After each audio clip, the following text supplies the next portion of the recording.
Longos dias e belas noites, senhoras e senhores, como é que vocês estão? Tem tempo que eu não faço uma live aqui, eu tô até meio enferrujado, mas hoje, por uma boa causa, a gente vai falar da campanha nova do Sebo Clepsidra, que é uma segunda versão do Aparicionista, uma segunda edição, na verdade, ampliada e revisada. O Sebo Clepsidra acabou de entrar, eu vou chamar eles aqui. Vem o Cid, que é o editor, e vem também o Felipe Vale, um cara muito bom, manja tudo de literatura alemã. Legal para vocês sobre tanto a ideia do romance gótico alemão, como ele começou e tudo mais, até o próprio autor do Opressionista, que é o Schiller. Eu estou aceitando aqui, mas não sei se o pessoal tá rolando. Deixa eu tentar chamar aqui, talvez. Isso. Opa! Felipe, E aí? beleza? Show de bola? Quanto tempo, cara? Eu já tinha Quanto te tempo, assistido. porra? Bom revê-lo. Com certeza, cara. Então, preparamos um conteúdo bastante legal sobre o Schiller hoje, sobre literatura gótica alemã. Eu acho que vai ficar muito bacana. Eu só não estou Uhum. conseguindo trazer o Cid, cara. Eu acho que. Eu, Vamos ver. eu tava falando com ele agora há pouco, ele tá para entrar. Eu só vou testar colocar o fone, tá? Se tiver muito zoado, me fala. Perfeito, perfeito. Um Eu te ouço teste bem aqui, aí, por enquanto. rapidão. Eu não É, sei sobre se o ele tá Cid indo pelo realmente. microfone do fone agora. Não, para mim tá legal o áudio. Tu me ouve bem? Não, o fone nem reconheceu.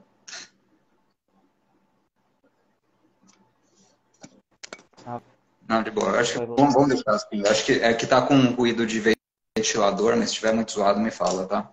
Eu desligo Show. aqui. Não, mas por enquanto tá de boa aqui. Enquanto o Cid não entra, cara, achei Uhum. muito legal a gente trazer de novo o Aparicionista e agora numa edição maior, vai ter novos extras e tudo mais, né? Aham. Particularmente, a minha edição é a primeira, eu particularmente gostei bastante, principalmente do ensaio que você faz no final ali, tipo, contando, decupando a obra, e eu acho, então, assim, eu espero que essa nova edição que vai vir aí, que eu vou querer pegar também, seja Uhum. ainda mais informativa e elucide mais a obra pra gente ainda. Ah, Cid voltou, deixa eu ver se eu consigo chamá-lo. Uhum. Aí, Sidão, fiz o convite aí, cara. Vê se vai rolar. Essa edição tá recheada, cara, porque a gente continuou pesquisando sobre esse livro, né, e suas origens.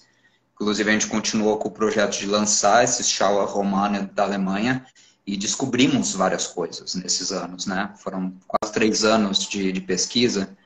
Então, tudo que a gente, sei lá, estava lendo alguma coisa e ela anotava. Falei, isso daqui vai virar alguma coisa para as próximas edições, né? Então, é interessante ver, assim, essa coleção, ela está ganhando um negócio meio orgânico, de crescer. Conforme a gente vai lançando os livros, os anteriores também vão se incrementando, sabe? Sendo revisto. Então, a Foi o ideia é que a caso coleção do fique cada vez mais robusta, apartamento. né? Enquanto Uhum. o Cid não entra, cara, eu ia fazer uma pergunta para você, realmente ia ser para você a primeira, então tudo certo. Consegue fazer um passadão de quem foi o Schiller? Tipo, passadão da vida dele, como ele chegou para a escrita, Claro. esse tipo de coisa? Uhum. Conta pra gente Boa, um não, pouco vamos aí. lá. Então, o Schiller, assim, eu gosto de pensar ele no começo da carreira, tanto ele quanto o Goethe, como uns caras que estavam num contexto muito diferente, assim, de literatura. Eles inauguraram algo, mas eles tiveram, né? Calhou de eles nascerem numa época em que você tem uma juventude com uma sede muito grande por novidade, por liberdades, né? E eles, por causa das atitudes deles como jovens, tipo, os rebeldes, assim, já na adolescência, eles meio que ganharam o status de rockstar. Isso em 1700, assim, e 80, sabe? 1770, no caso do Goethe, que é 10 anos mais velho, né?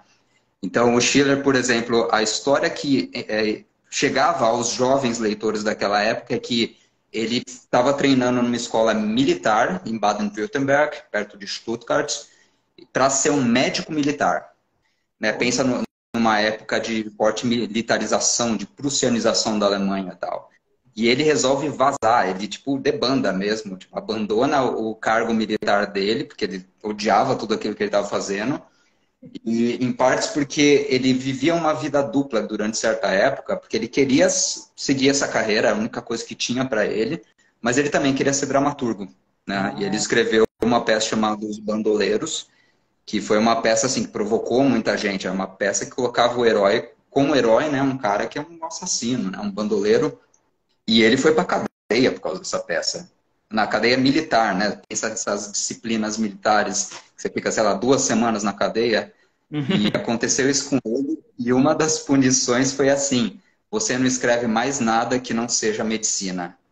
Porra. E ele não aceitou, né? Virou um dilema pessoal para ele. Então ele aproveitou uma noite em que a nobreza local estava num grande banquete, uma noite escura, de tempestade, e ele e um mano dele chamado Andreas Streicher vazaram, sabendo que, assim, é como se você abandonasse um cargo, né? Pensa assim, um funcionário público aqui abandonando um cargo. Você perde esse cargo, mas no caso da Alemanha, ele nunca mais pôde voltar para o estado natal dele, senão ele ia ser preso. Caraca. Né? Então, já tirou a uma vida muito incerta, ele como um cara de família pobre, né? Numa época difícil também, que a Alemanha não tinha nada do que é hoje, né? Não era um país rico naquela época, não era nenhum país, né? E foi se criando, então, essa imagem, um pequeno um fandom, vamos dizer, um pequeno círculo de fãs em torno do Schiller, que se entusiasmaram muito com esse ato de rebeldia, antes de tudo, não só do que ele estava fazendo, né, mas que ele escrevia literatura em tempo real, assim, também de provocando a nobreza, né, provocando tudo que fosse sagrado, vamos dizer, para aquela sociedade. Então, dá para a gente entender, né, voltando à forma que eu comecei, a gente entende esse fenômeno do Schiller, do Goethe, a partir também de um déficit Eles de eram amigos? liberdade. Eles Eles eram amigos? se tornaram amigos bem depois, assim, o Goethe já tinha quase 40 anos. Nesse momento, assim, o Schiller, como um cara 10 anos mais novo, ele lia Goethe entusiasmadamente, né?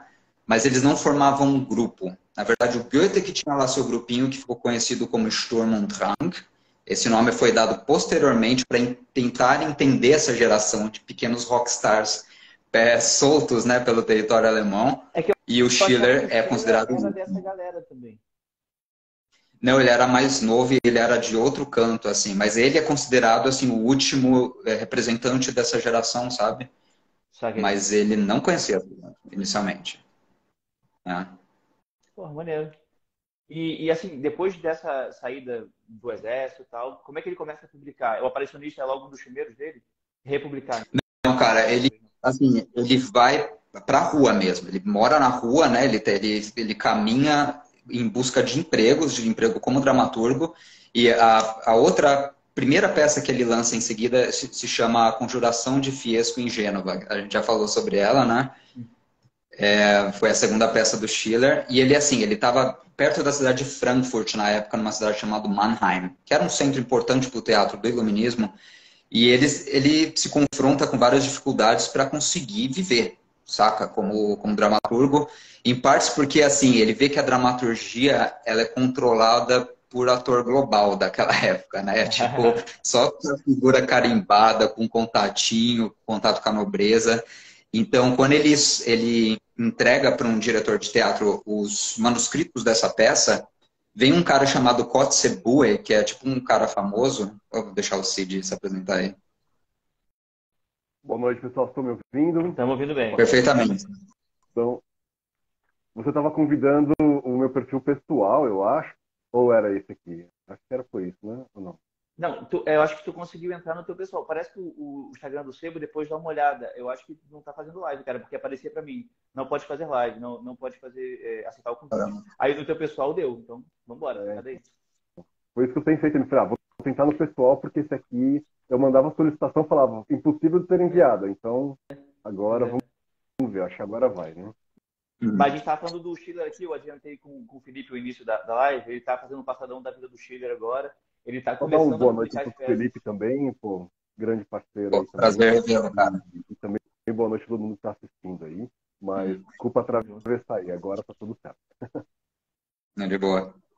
Mas continua Então, beleza. O Schiller, ele se depara, então, com o mundo do teatro muito de figura marcada, né? Ele tem um ingresso difícil, em parte porque um cara chamado Kotzebue era um cara que era muito famoso. Ele foi um dramaturgo famoso.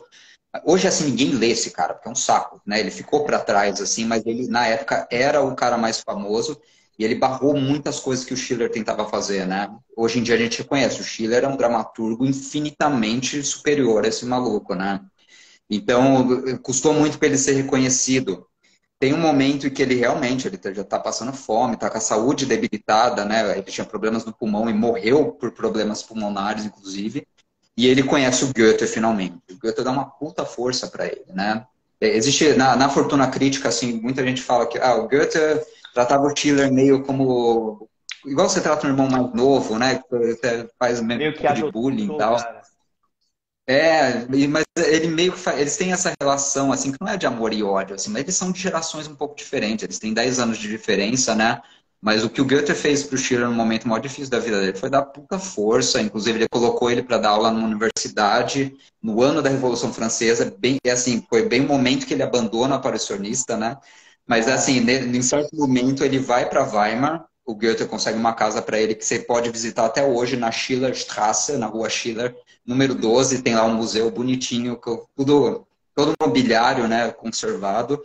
Era perto da casa do Goethe e tal. E lá ele tem um mínimo de estabilidade para poder fazer o rolê dele, né? E um desses vários projetos que vão surgindo é o Aparicionista. É quando ele vai ter um contato, assim, ele está lendo muito sobre histórias de alquimistas, sobre o submundo de Veneza. Isso já vem do Fiesco, né, que é sobre Veneza. E ele está juntando muito material a respeito disso, na época que o Goethe também está estudando muito para o Fausto, sobre a alquimia medieval, né, sobre esse submundo macabro, né, que liga a estética do gótico, e uma época que o gótico ainda é muito incipiente na Inglaterra, né? E o produto que o Schiller produz dessa época, com pouco conhecimento do que está acontecendo na Inglaterra, mas com o próprio lado obscuro da cultura alemã sendo absorvida, é o tal do Schauerroman, uma vertente muito particular, né? E o Cid é o cara que pode falar disso muito melhor do que eu, então passo a palavra para ele. Eu tinha uma dúvida antes da gente chegar no Schauerroman, em termos de importância, tá? De impacto na dramaturgia alemã. Eu posso falar que o Schiller é tipo o maior expoente, como o Shakespeare na Inglaterra seria para o teatro inglês, o Schiller seria o maior importante do teatro alemão também? Muita gente fala isso, que ele é o melhor dramaturgo que o Goethe, né? Talvez seja do século XVIII, é Lessing e Schiller que realmente alteraram, em termos até de tecnologia de palco, sabe? De criar inovações que foram sendo aproveitadas depois por Hebel, por Ibsen, e se internacionalizou um estilo de teatro que não é o caminho do Goethe, é o caminho do Schiller. Não é o caminho dos Entendi. românticos. O romântico alemão mal tem teatro, né? Tem Tieck que lançou uma coisa ou outra, mas o teatro foi uma arte muito abafada no romantismo alemão, em parte porque ele é muito cerebralista, assim, né? Pensa assim, o Goethe, cara, tipo, o Fausto II, existem montagens fiéis do texto do Fausto II que duram 3 dias. Caraca, 3 Você vai dias. para casa, É foda. você vai assistir 8 horinhas de peça, vai para casa, assiste 8 horinhas de peça, porque não é feito para o teatro. É um Não, texto, é feito para ser lido, né? deve ser uma puta O experiência Schiller já não. O também. Schiller Sei lá. sabia fazer uma peça. Perdão, pode Não, falar. deve ser uma puta experiência de pegar uns 3 dias de Fausto aí. Não sei, eu iria. Mas realmente a logística não deve dar nem retorno pra caramba, cara, porque é o mesmo espetáculo 3 dias e tal, teatro ocupado. Realmente, então, o Schiller é o cara do teatro alemão. Então. Ele tinha uma mente que ele conseguia imaginar a coisa de uma forma prática, não só o texto, mas pensar o texto e a atuação, né? A virtualidade da apresentação cênica de uma forma que o Goethe jamais conseguiu. Né? E ninguém, Então, né? Sidão, conta pra gente aí, o que é o Schauerroman, cara, esse gênero que tava nascendo nessa época aí com o Schiller? Bom, a gente primeiro precisa partir do gótico britânico, né? Porque se a gente for pensar, de Walpole até o Aparicionista, o que existe ali, né, no romance gótico britânico? A gente tem o Castelo de Otranto, a gente tem o Vathek, a gente tem o Velho Barão Inglês, a gente tem ali essas obras como grandes expoentes do que foi produzido, né, nesse início, né? São obras com pouco impacto, né, na trajetória dos romances que vieram ali nas décadas imediatamente posteriores à publicação deles, né? Mas quando você tem essas obras circulando, você tem derivações automaticamente, né, ganhando mais espaço do que elas. Então, o Castelo de Otranto, por exemplo, ele virou conto alguns meses depois de o romance sair, ele virou peça também, né, com outro título, um amigo do Walpole transformou o Castelo de Otranto numa peça, e o gótico narrativo, né, de prosa, ele foi um experimento que estimulou principalmente o teatro, né? Então, nessas décadas de 1760, 1770, 1780, o gótico está muito forte, muito presente no teatro britânico, né? Existem levantamentos, inclusive, né, a coleção Larpent, por exemplo, que reúne milhares de textos teatrais ali britânicos, se você observar ali, você vai ter acesso a centenas de peças, né, que são consideradas dramas góticos, né, que de alguma forma seguem esse imaginário. Mas nem a narrativa curta, né, o gótico tinha fincado raízes fortes, nem no próprio romance, que foi como ele nasceu nessa manifestação canônica que a gente considera ali esse primeiro protótipo, né, do Walpole. Então, o que acontece é que a gente precisa olhar para o Reino Unido, para o drama do Reino Unido, e, ao mesmo tempo, perceber como que, via teatro, alguns desses temas chegam ali nos territórios que hoje a gente vê como a Alemanha, né? Então, assim, a gente está falando de peças que vão tratar, por exemplo, da ambientação medieval com temas históricos, com temas ligados ao que eles chamavam, né, de um drama de cavalaria, né, o Ritterdrama. Então, esse Ritterdrama, ele vai tratar, por exemplo, de eventos históricos significativos ali da Alemanha, né? O Goethe do braço de ferro, né? O Goethe von Berlichingen, que é esse aí Baita que livro, a Ethel baita livro. ficou, é o maior exemplo, né? Desse Ritterdrama, né? E também nós temos, né? Assim como o Goethe escreve esse que é o principal Ritterdrama, nós temos também os bandoleiros, né? Do próprio Ele falou, Schiller, que é é, o, o, o Räuberdrama, desculpa, estou confundindo com o romance. O Räuberdrama, ou seja, é um drama de salteadores, né, que tematiza, né, os marginalizados, que tematiza a resistência dos marginalizados contra o status quo, né, e uma espécie, né, de tratamento da moral dessas pessoas sem tanto tabu, sem tanto moralismo. Então, o fato de ele ter tratado, né, o chefe desses bandidos no drama como uma pessoa com uma certa dignidade quase que satânica à moda do Milton, né, pensando no Satanás de Milton, com essa altivez, com esse orgulho, né, faz com que esses dois grandes pilões do drama ganhem muito espaço, né, nos palcos alemães.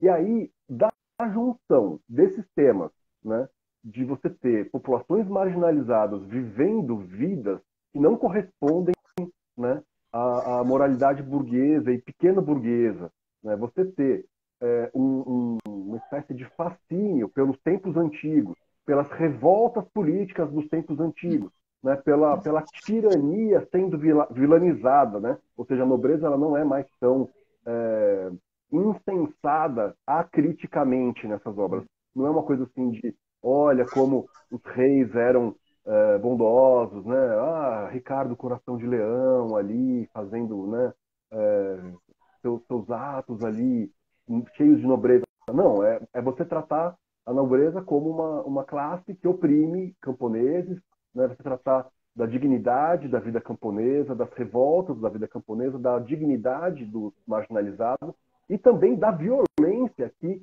envolve, né, essa reação, né, essa espécie de tentativa de respiro num ambiente opressor, né? E aí, quando você tem esses dois tipos de drama ganhando espaço, alguns teóricos, como o Devendra Pivarma, que é um indiano, vão tratar a junção desses temas, né, como o nascimento do genre romã alemão. Né? Então, quando esses temas vão para a prosa, você mistura um pouco essa questão de um passado, né, que vem com algumas insígnias da época da cavalaria, mas tratado com uma mentalidade, uma ótica mais moderna, né? E também essas histórias de ciladas, de bandidos, de personagens marginalizadas, né? Então, assim, quando você mistura essas duas coisas, você tem, segundo o Varma, o nascimento do Charles-Roman. Essa não é a única visão, né, que existe. Existem outras visões, né? Um crítico como o Patrick Bridgewater, por exemplo, vai tratar o Charles-Roman como uma das várias possíveis formas de configuração do romance alemão da época. E aí é uma forma de você tratar de forma temática esse assunto. O Charles-Roman seria, então, o romance de calafrios, ou seja, o romance que vai buscar causar um efeito estético do horror no leitor. Mas você tem outras vertentes que ele vai, por exemplo, tratar como romance necromântico, o romance da sociedade secreta, o romance de Illuminati, o romance de bruxaria, o romance de tribunal secreto, né? E tudo isso, de alguma forma, está relacionado dentro desse grande grupo, né, que o Charles-Roman, em algumas concepções, se torna como um guarda-chuva conceitual, um guarda-chuva temático, né? Então, você pode falar de Charles-Roman como se fosse uma maneira de você tratar de tudo isso. Romance de doppelganger, romance de sociedade secreta, tudo, né, dentro desse grande guarda-chuva. Romance de inquisição, né? E aí, eu costumo ser mais simpático a essa visão, né? O Charles-Roman como algo mais amplo mesmo, né? Mas isso é uma visão também que vem dos críticos, não são os autores da época que se definiam assim e tal. E aí, dentro desses grandes filões do romance, né, nós temos um, que é o Aparicionista, que é considerado por muitos o primeiro Charles-Roman e o primeiro Geistesea-Roman, né? Que é o primeiro romance de aparicionista ou o primeiro romance necromante, né?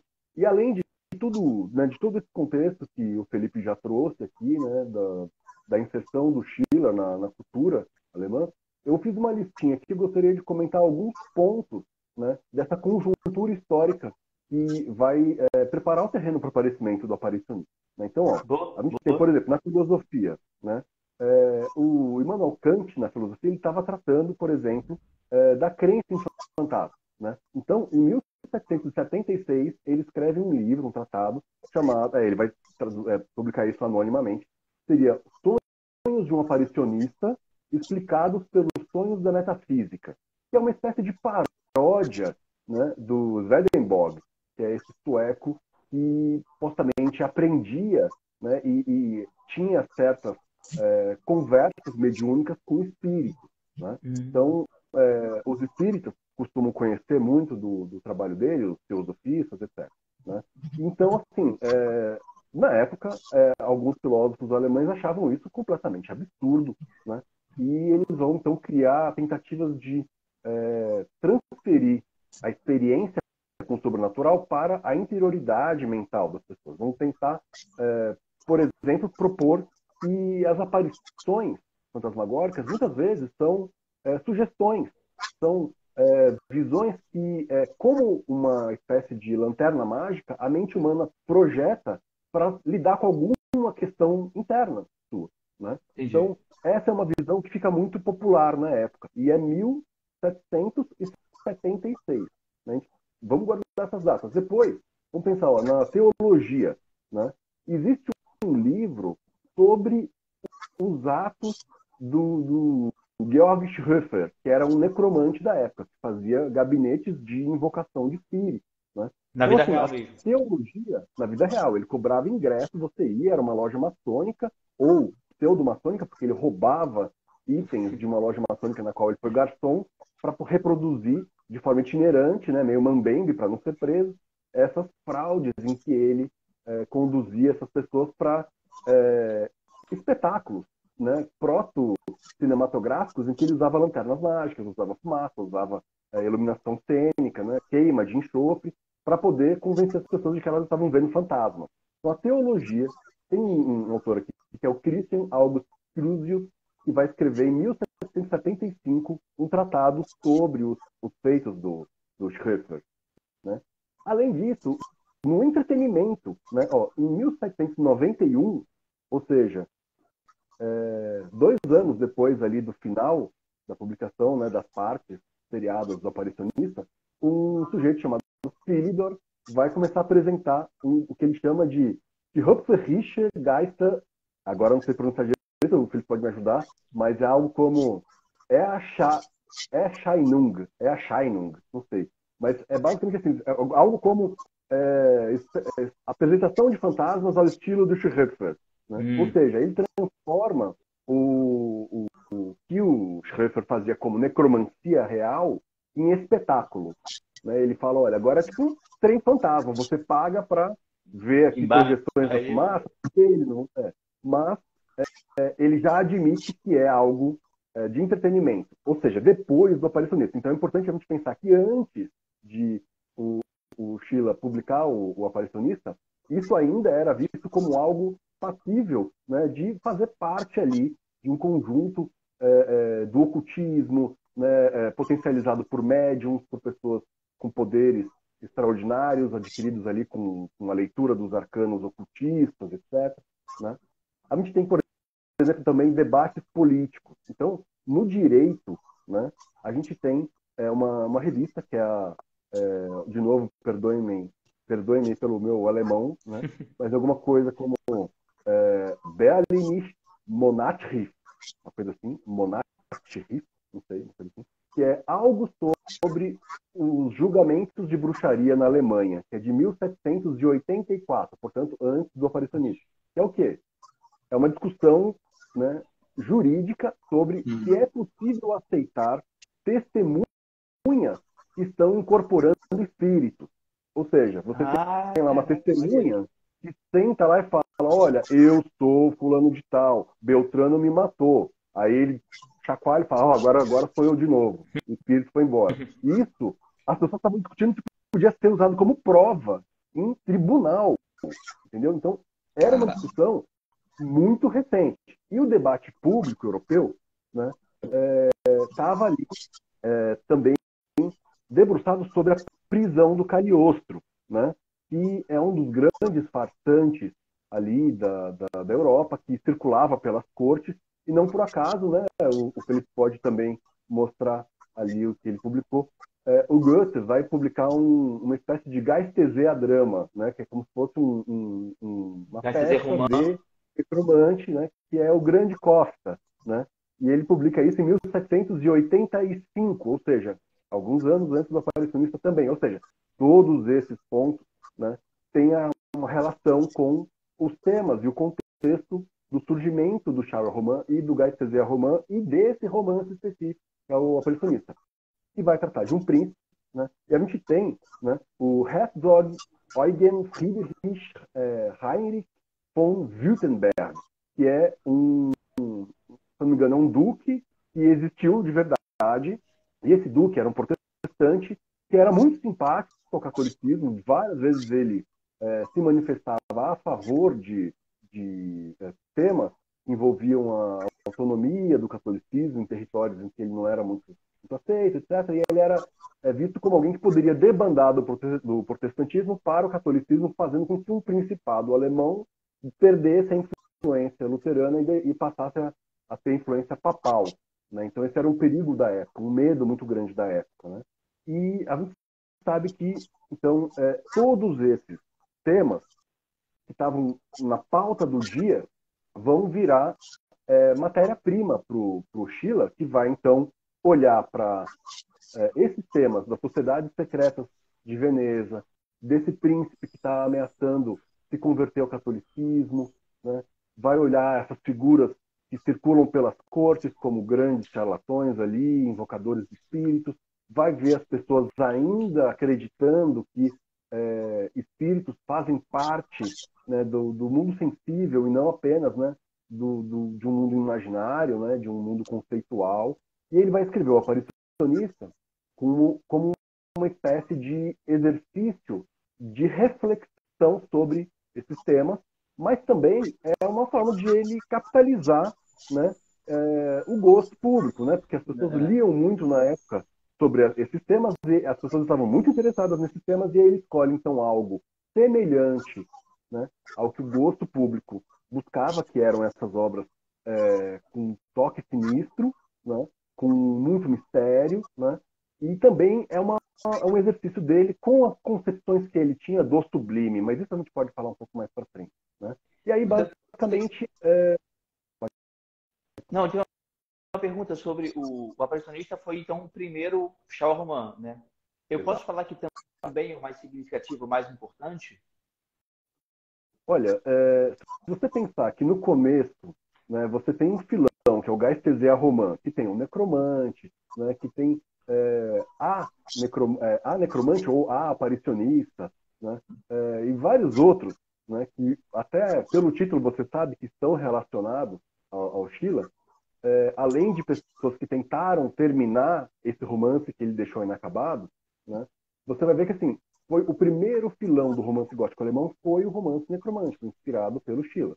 E a gente pode falar um pouquinho sobre a influência dele também depois, assim, as obras que ele inspirou, os autores que ele inspirou, mas o Patrick Bridgewater, que é esse grande pesquisador do gótico alemão em relação ao gótico britânico, ele fala que nenhum outro romance, nenhum outro, nem o Castelo de Otranto teve tanta influência nos rumos da literatura gótica como o Aparicionista. Caramba. Não foi à toa que a gente colocou ele como o primeiro romance da nossa coleção Imaginário Gótico. Por quê? Porque ele traz alguns elementos que são, olha, o sublime do Walpole, por exemplo. Você tem ali referências ao sublime do Salvatore Rosa, ao sublime do Piranesi, ao sublime que era relacionado às construções do Gothic Revival na Inglaterra, né? Essa coisa shakespeariana dos fantasmas e tal. Mas o Schiller ele vai trazer algo que é uma construção estética do sofrimento, da degradação moral do homem, né? Então, justamente o passo que ele dá na teoria dele do sublime para o sublime patético, né? Então, assim, ele está trazendo uma inovação para o gótico que a gente já sabe fazer o espaço gótico, a gente já sabe fazer o tempo gótico, mas como que a gente constrói personagem no gótico? E ele é que vai trazer, né, esse grande conflito interior de uma degeneração que pode ser religiosa, como no monge, que pode ser moral, como no próprio aparicionista, né, e que pode ser também uma descida à loucura, né? E ele vai teorizar isso depois também, a gente pode comentar um pouco sobre isso. Mas, basicamente, assim, não é só o Charles Roman mais importante. Muitos críticos consideram ele como a obra mais importante para o desenvolvimento do gótico. Porque, graças a ele, nós tivemos a década de 1790, que foi o boom do romance gótico na Grã-Bretanha, no Reino Unido, né? Que vai fazer com que apareça Anne Radcliffe, Matthew Gregory Lewis, etc. Entendi.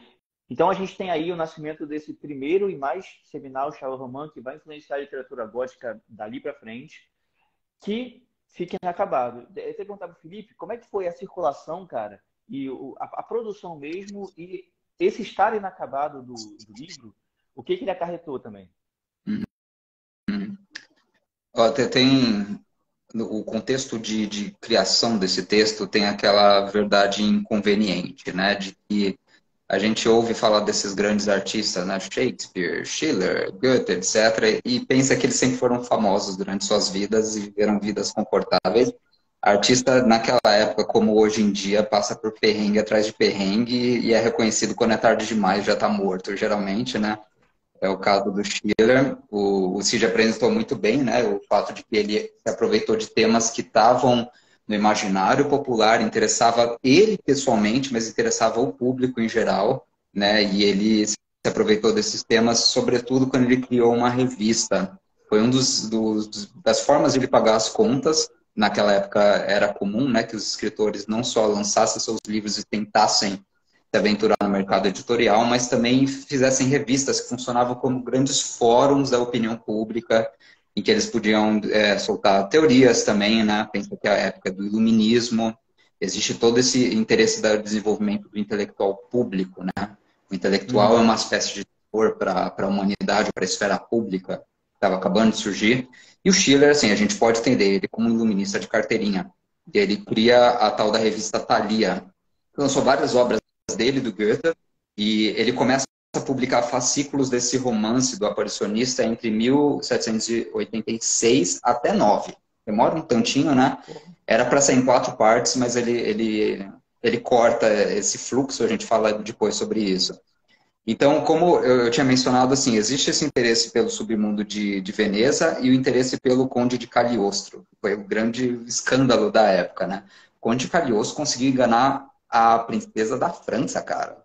A mulher do Luís XVI, né? A Maria Antonieta pagava mesada para esse cara ficar em volta dela, lendo a mão dela e fazendo... Assim, eles passavam a perna em todo mundo, né? E a gente gosta, a gente conhece os tabloides. É legal ver gente rica sendo feita de troco, né? Disso vive o tabloide. Naquela época não era diferente, né? Então, ele meio que transporta essa realidade, né? Essa dinâmica da enganação para um contexto do livro dele, né? Ele narra uma narrativa de que você tem um príncipe alemão meio desgarrado pelas ruas de Veneza, que é um lugar totalmente selvagem, e ele cai também nos encantos, vamos dizer, né? De um ocultista tal. E o Schiller, ele se enjoa dessa história, isso que é muito interessante. Porque você tem o quarto, eu estou consultando aqui, você tem, o texto sai no quarto fascículo da revista Thalia, em janeiro de 1797, né? E a segunda versão dele, a segunda parte. E um resenhista na época, ele chama nos seguintes termos, ele fala, esse é um ensaio, uma Aufsatz, altamente interessante, escrito com maestria, e continua falando. O livro não é reconhecido como um romance, como ficção inicialmente. É um ensaio, caraca. É conhecido inicialmente como uma história verídica sobre um nobre que realmente estava sendo enganado como a porcaria da princesa da rainha da França estava e tantos outros nobres, né? E o Schiller, ele vê assim, puta, tá virando um monstro, né? Várias histórias de terror começam assim, nessa época, né? William Austin também nos Estados Unidos, tá? Tem vários outros escritores que vão escrevendo e as pessoas se envolvem de tal forma que o autor não espera. E o Schiller, assim, ele está começando a se cansar nisso, dessa história, né? E ele está mudando os interesses artísticos dele. Bastante, assim. Então ele fala, meu texto está perdendo o controle, e ele está perdendo minha intenção inicial de escrever uma história sobre o déficit de esclarecimento numa época que se julga esclarecida, a época do iluminismo. Meu interesse é esse, e o pessoal está recebendo esse livro como uma história de entretenimento sobre fantasmas, eu não quero isso, né? Então, isso é um dos motivos que vai começando a irritar ele, vamos dizer, só que ele precisa pagar as contas. Então, ele vai lançando fascículo por fascículo, cada um, assim, é mais bombástica a recepção, o pessoal adora, né? Vende igual água, é o que vende a revista dele durante boa época. Mas você tem, assim, uma carta que ele mandou para o Kernan, em 6 de março de 1788, que ele fala, ó, no momento, não consigo recuperar um pingo de interesse pelo maldito aparicionista. Né? Mas e ele tem que fazer isso. E só retomar uma coisa, assim, para pensar também no interesse inicial do Schiller do texto, e como esse texto ele é ambivalente, né? Porque ele resgata esse interesse, que é um interesse que a gente tem até hoje. Né? Então, 3 pessoas que gostam do gótico e do horror conversando. Né? A gente sabe que existe um interesse por si só dessa estética. Ela é uma estética cativante. Né? Histórias de fantasma, histórias de vampiros, a gente consegue entender como se cria um fascínio em torno disso, como um tema autônomo, né? Mas o Schiller, inicialmente, assim, ele como filósofo kantiano de carteirinha, ele está vendo que naquela época uma época de grande proliferação de conhecimentos científicos. A filosofia está ficando muito mais rigorosa com Kant para frente. As ciências mesmo acabaram de descobrir o magnetismo, cara. O balão a vapor foi inventado nessa época. A eletricidade está recebendo grandes estudos, está sendo desvendada. Então, é um mundo... Shelley logo depois, né? Totalmente. Não, ela é parte disso, né? Embora ela venha um pouco depois, mas é parte desse fascínio pelas ciências. E é uma época em que as ciências, elas não são igual assim, era na astronomia, pensar em Kepler. É uma faceta das ciências em que são forças ocultas que dominam o mundo, tipo, magnetismo, eletricidade. Elas fazem parte do mundo físico, mas elas são ocultas, elas são misteriosas. Não é igual você descobrir regras da física mecânica. É você desvendar um mundo de forças misteriosas que movem as pessoas e o mundo. E isso abriu uma lacuna imensa para charlatão, assim. Então é um momento de proliferação de gente que faz magnetismo animal, tipo Franz Mesmer, o Cagliostro mesmo, né? Atribuindo a si uma autoridade científica em que ele vai, por exemplo, te trazer sua vovozinha no corpo do fulano aqui, você vai conversar com a sua vovozinha e ele vai dar uma legitimação científica para isso.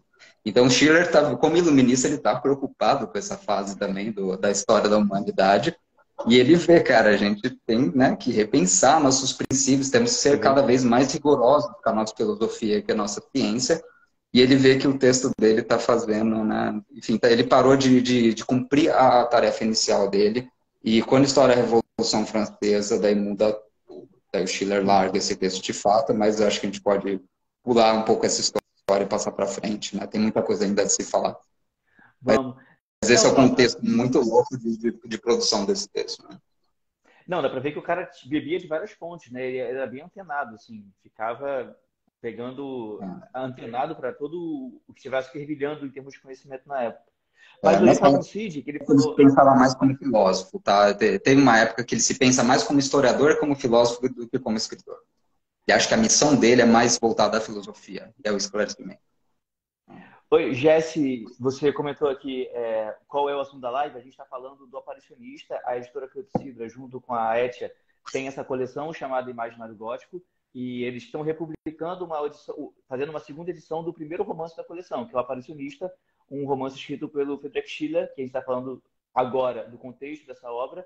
Eu botei aqui no comentário pinado o link para a campanha, porque a campanha está aberta e eles estão já correndo, são 35 dias, se eu não me engano, né? Então, catarse.me/Schiller, esse link que está fixado aqui, você vai cair na campanha onde você pode apoiar o projeto e receber esse livro agora ampliado. Depois eu vou perguntar o que ele tem de ampliação. Mas seguindo a linha de raciocínio aqui, o Cid falou que o Aparicionista atravessou fronteiras de país e foi influenciar na Inglaterra, no Reino Unido. O quão seminal foi essa influência? Qual é o peso da influência do Aparicionista lá no Reino Unido ou na própria Alemanha também? Tu consegue especificar melhor? Vamos pensar assim, em 1792 já aparece o D.H. Estebana, que é o livro que a gente conhece hoje como O Necromante, né? Que a gente poderia traduzir o título original como Aquele que Conjura Espíritos ou O Exorcista, né? A gente não usou o Exorcista porque iria, né, fazer uma relação muito direta com o William Peter Blatty, né? E também a versão cinematográfica da obra dele, que é muito famosa. Então, para não vender gato por lebre, para as pessoas não se decepcionarem ali de pensar que está pegando uma coisa e está pegando outra, a gente optou pelo título britânico, que é The Necromancer, né? Então, essa obra, ela, no prefácio, ela já avisa, fala, olha, existem obras com assunto semelhante no mercado, espero não ser taxado de, né, plagiador, mas eu vou seguir um rumo diferente, né? E o que ele faz ele parte da mesma premissa, né, com algumas diferenças, tal, e realmente ele vai tentar fazer algo focado numa literatura de entretenimento. Então ele vai pegar exatamente esses dois elementos que são a base do Charles Roman, então as histórias de salteadores, de bandidos, de chefes de bandos que estão assombrando as pessoas, e esse elemento sobrenatural, né, dos invocadores de espíritos, das assombrações, ele vai misturar tudo num romance só, né? E ele faz isso de forma exemplar. Você tem um castelo, por exemplo, que é visto por algumas pessoas como um castelo mal assombrado, ao redor do qual você tem ali a caçada selvagem, né, que é uma coisa mitológica que vem lá da religião nórdica, né? E também ele conforme você investiga, um covil de salteadores que usam o QG dos caras para poder... então, assim, ele é ao mesmo tempo um castelo mal assombrado e um esconderijo de bandidos. Isso é a metáfora perfeita do Charles Roman. É o terror, né, real dos bandidos que podem te dar um tiro e o horror de você entrar em contato com algo que não pode existir, né, que não deveria estar ali, que é você vê um fantasma na sua frente, alguém que deveria estar morto, etc., né? Então, essa conjugação é um grande exemplar desse filão, né, que surgiu na Alemanha, né? Mas a gente tem inclusive uma lista de obras no livro que você pode consultar no final do livro e vai falar de outros exemplares desse filão. Nós temos o Hoffman fazendo o Espírito Elemental, por exemplo, The Elementa Geist, que é uma homenagem ao filão do Geistes Roman, por exemplo, dos Geistes Romani, né, em plural. E aí, assim, nós temos no resto da Europa um impacto que é estrondoso, né? Ele foi traduzido como The Armenian or the Ghost Seer, foi traduzido como The Ghost Seer or the Apparitionist, que é também, né, o mesmo título que nós usamos, porque precisaria de um neologismo, né? Como é que seria um espectromante, sabe, um fantasma vidente? Como é que a gente, né, resolve isso, né? Em Portugal eles usaram o visionário, mas o visionário é aquele que vê à frente do seu tempo, o cara, tem gente que vai chamar, sei lá, o Elon Musk de visionário. Como é que você vai associar um vocábulo que está tão na lama assim com um negócio do Sheila, sabe? Então, melhor não. é complicado, né? Melhor não. E aí, o que a gente fez? A gente pegou, então, usou esse título, né? Então, na Inglaterra, a gente tem essas traduções, e elas foram muito influentes, né? Nós temos, por exemplo, o Lord Byron falando de como ele era fascinado pela leitura dessa obra. E o Lord Byron, quando ele escreve o Oscar d'Alva no Hours of Idleness, se não me engano, em 1808, ele tem no Oscar d'Alva uma nota falando que aquele poema narrativo é inspirado pelo episódio de Jerônimo Lorenzo, do romance The Ghost Seer. Então, Byron, sendo quem ele era, cria uma onda de interesse renovado ali, né? Um interesse renovado assim, décadas depois, quase 20 anos depois, pelo romance. A filha dele, a Ada, inventora dos algoritmos de computação, que a mãe tentava afastar ao máximo possível da influência do pai dela, traduziu o primeiro livro do Aparicionista. Né? Olha. Você tem o Beppo do Lord Byron, por exemplo, se passa em Veneza, com ele falando declaradamente que tem cenas inspiradas pelo Aparicionista. Né? Então, esse estrangeiro misterioso que aparece, né, que no Aparicionista é o Armênio, lá no Beppo você vai ter homenagens a ele, não nessa chave do Geistes Romano, mas na chave satírica, claro, né, dessa fase mais madura e mais ácida, mais sardônica do Lord Byron. Né? Quando o Lord Byron fala de Veneza no Childe Harold, ele vai para lugares que são citados no Aparicionista, né? Que era uma coisa que ficou na cabeça dele desde a infância. Né? E aí nós temos, por exemplo, em Portugal, o Antônio Feliciano de Castilho escrevendo um dos principais textos góticos de Portugal, que é o A Noite do Castelo, que é também um reconto desse episódio do Lorenzo e do Jerônimo, só que com um corpo muito maior, né? E também influenciado por um poema do Matthew Gregory Lewis, que é o The Brave Alonso and the Fairy Maudlin, que está no Monge, que por acaso você traduziu, né? Você sabe o que eu estou falando. Então, é um dos poemas mais impactantes da poesia gótica, no geral. Ele publicou isso dentro do Monge, né? E você tem, então, dentro do Monge, que é um dos principais romances britânicos e ingleses, uma homenagem direta a um dos episódios do Aparicionista, que vai influenciar esse português, que é o Antônio Feliciano de Castilho, que vai influenciar em 1861 Carlos Gomes, que vai fazer a primeira ópera brasileira, chamada A Noite do Castelo, que é, ou seja, a primeira ópera brasileira, a gente está falando de Brasil já, derivada de uma derivação do episódio central ali do Aparicionista. Quando a gente fala do episódio central, é relacionado a essa questão do sobrenatural, do macabro, tal, que é parte de uma confissão, né, de um charlatão que foi preso. Então, esses tentáculos eles vão se alastrando e a gente tem, por exemplo, Hoffman. Quando Hoffman escreve Os Elixires do Diabo, ele está fazendo uma homenagem ao monge e ao aparicionista. Né? Então, você tem no Elixires do Diabo uma coisa que é a mulher que posou para um quadro como modelo, e aí esse quadro perturba, né, a paz de um monge, e esse monge depois encontra essa mulher de carne e osso e começa a se perder e tal. Isso aparece no Aparicionista, por causa do Aparicionista, isso aparece no monge, sabe? Depois aparece no Hoffman, ou seja, não só o Schiller, ele ensina como você constrói personagens convincentes, passando por situações insólitas, como ele dá, assim, de bandeja, cenas inteiras que vão ser reproduzidas em outras obras, né?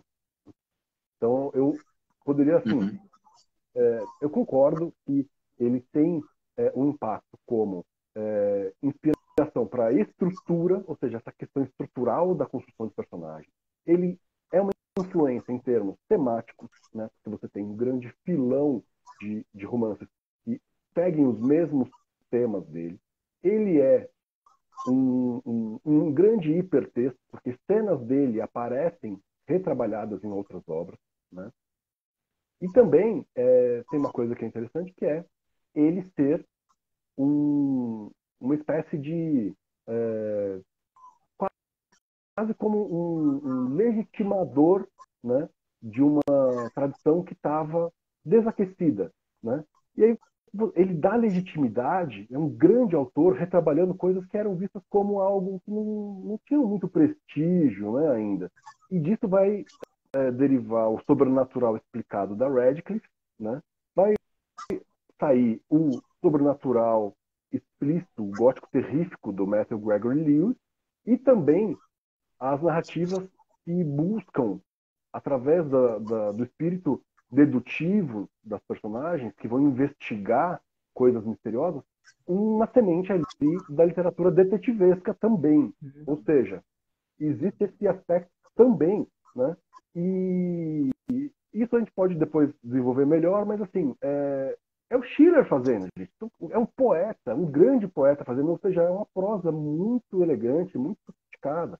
É um filósofo fazendo, ou seja, é uma prosa cheia de reflexões, cheia de conflitos, que tem tudo a ver com a pauta da mentalidade da época, né? É um dramaturgo fazendo, ou seja, é um cara que sabe como fazer um diálogo, sabe como pautar ação. Então, quando ele vai fazer um romance, ele tem já todos esses talentos que estão ali latentes, sendo colocados ali a favor, né, de um texto que, infelizmente, ficou inacabado, mas mesmo inacabado ele tem todo esse poder, né? Então a gente imagina o que não seria se ele tivesse terminado aquilo, né? Pô, eu fico lamentando isso, inclusive. Mas, saindo um pouco do espectro da obra agora, voltando para o Schiller, vocês falaram, pô, ele era um filósofo, ele era muito antenado nas tendências de pensamento e até propunha, né, passos adiante nesses pensamentos. O Felipe, principalmente, eu acho que depois do Fabrício, explica um pouco mais como era o pensamento do Schiller filósofo, esse pensamento de filosofia mesmo que ele trazia, as ideias que ele propunha e tudo mais. O Schiller, ele faz uma incursão na filosofia pesado mesmo. Primeiro, quando ele consegue um emprego na Universidade de Iena, a universidade saiu boa parte dos românticos, né? E poucas semanas antes estourou a Revolução Francesa. Então, é o período de urgências na cabeça dele, e ele começa como um filósofo da história, curiosamente. Ele tinha escrito textos estéticos para servir meio de amparo para a produção artística dele. Boa parte desses textos é meio que um projeto secundário da vida dele, né? Ele produziu a vida inteira estética. Você vai ver várias antologias de textos dele sobre sublime, sobre estética, sobre a beleza, questões bem básicas, assim. Mas a filosofia da história é o que mais influencia, sem dúvida, do trabalho dele nesse ramo, né? E a ideia é basicamente, cara, sair do esquema do iluminismo, que acreditava num progresso cego da humanidade, um progresso dado, né? E pensar, assim, que a humanidade, na verdade, ela está a cada momento da história dela se renovando. A cada momento ela tem que, primeiro, olhar para trás, tomar suas próprias lições sobre o que está acontecendo, né, sobre os erros, sobre os acertos, quais são os déficits de liberdade, quais são os caminhos que a gente pode seguir para garantir uma liberdade maior para os nossos filhos, por exemplo. E ele faz isso justamente se focando na questão da liberdade. Então ele está fugindo desse esquema kantiano que pensa, não kantiano exatamente, mas voltairiano, vamos dizer, que pensa que o progresso é algo dado, basta que as pessoas estudem bonitinho e que o iluminismo seja espalhado através de forma quase automática, quase mecânica, né, de espalhar o conhecimento para que cresça uma próxima geração um pouco menos burra, um pouco menos suscetível ao obscurantismo e vamos melhorando gradualmente. O Schiller fala, não é assim, é mais complicado do que isso. A questão tem que ser repensada a sério por cada geração, baseada nos eventos anteriores.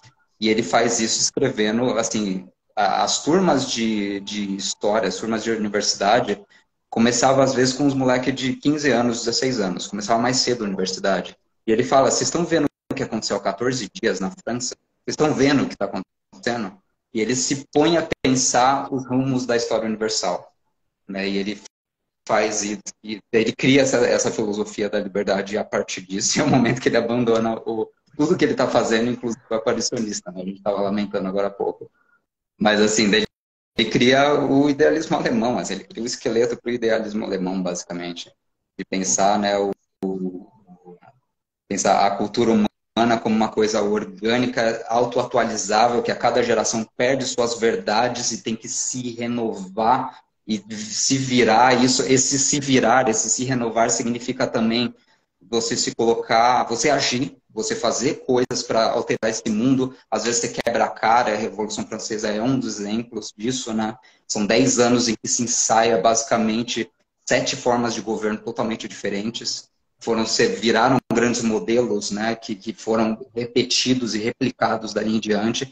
E é uma época de heroísmo da ideia, né? Das pessoas acreditarem que as ideias podem mudar o mundo.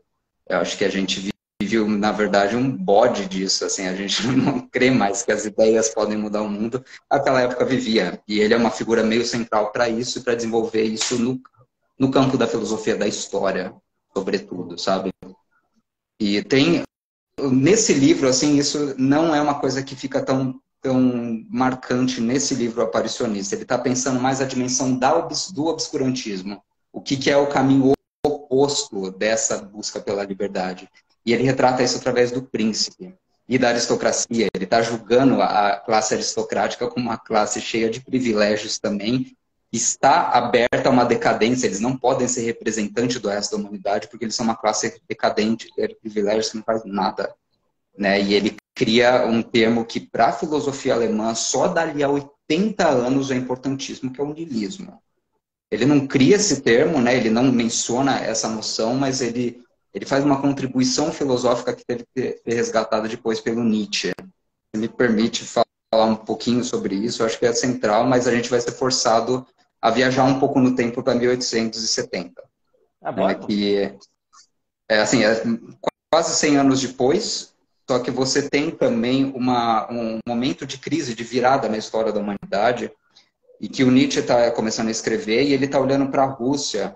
Na Rússia teve um movimento chamado nihilistas russos. Vocês já ouviram falar disso? Eu não conhecia, não.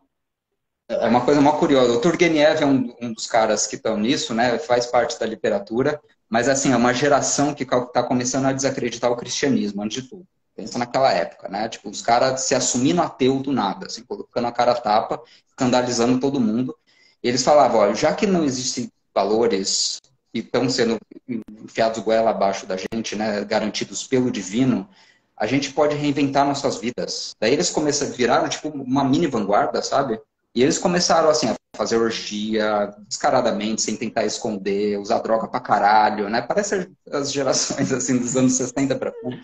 Mas assim, isso já começou de uma forma muito escandalosa e numa época que ninguém tinha coragem de fazer isso. E os nihilistas russos, assim, a cada ano você via no jornal umas matérias escandalosas falando que eles mudaram totalmente. Então, aquele cara que começou nesse clima de putaria, ele virou um padre, porque ele decidiu durante as andanças dele que seguir o caminho para virar um padre é o ideal. Outros viraram revolucionários e foram lutar em guerras contra os otomanos, assim. E por aí vai, assim, a cada ano você viu os nihilistas russos realmente moldando as suas personalidades e recriando o que é a vida de um ser humano, o que um ser humano pode fazer, né? E o Nietzsche, ele retoma isso e ele fala, vocês estão tão escandalizados, vocês alemães, carolas, mas no fundo, o que esses livres pensadores russos estão fazendo é viver no mesmo clima que nós estamos fazendo. A diferença é que nós, alemães carolas, a gente vai para a igreja e a gente finge que acredita. Nós, numa época científica, né, finge que acredita no misticismo cristão, em seus santos, em seus mártires, suas virgens que parem Messias, né? É um teatro de falsidade, na verdade, de descompasso que a gente está vivendo, que ele está chamando de niilismo, em que os nossos saberes, o que a gente sabe sobre a verdade da vida, não corresponde às nossas ações. E essa é a cultura decadente do fim do cristianismo. E o Nietzsche faz isso como quase um filósofo maluco, né? De declarar o fim daquela era, o fim desses valores. Na verdade, o niilismo ele surge como uma crise do cristianismo e da cultura ocidental. E ele não está falando isso como alguém que está louvando e falando, a gente tem que ser niilista mesmo. Não, ele está falando que isso é uma crise que a gente tem que resolver. Porque o resultado disso, na verdade, é uma humanidade decadente que vive por força de inércia e que não vai parar em lugar nenhum. Né? E ele toma uma missão filosófica para si, que vai lá, onde a minha filosofia crítica, mas realmente crítica às tradições, à religião, aos valores, à moral, onde ela me levar, eu vou seguir. Essa é a minha missão filosófica.